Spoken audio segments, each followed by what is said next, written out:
السلام عليكم ورحمة الله وبركاته. جايلكم خبر مهم جدا ويهم معظم الناس.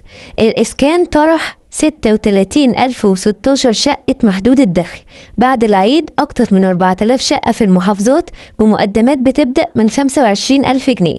احنا هنا بنتكلم على محدود الدخل. أول حاجة الشروط سهلة جدا.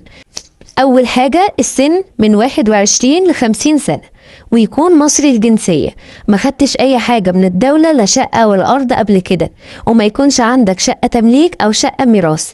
مش لازم تكون موظف، لأن حوالي 35% من الناس اللي استلمت شقق الإسكان كانوا بيشتغلوا أعمال حرة.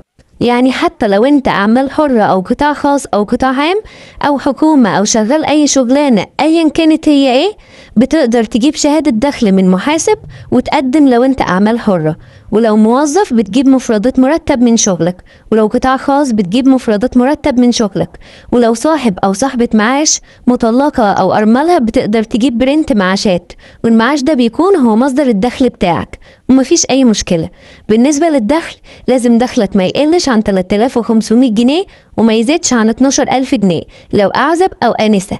لو حضرتك متزوج أو أرملة ومعها أولاد أو مطلقة ومعها أولاد، الدخل ما يقلش عن 3500 جنيه وما يزيدش عن 15,000 جنيه. وما تنسوش تعملوا لايك وتشتركوا في القناة وتفعلوا الجرس علشان يوصل لكم كل جديد.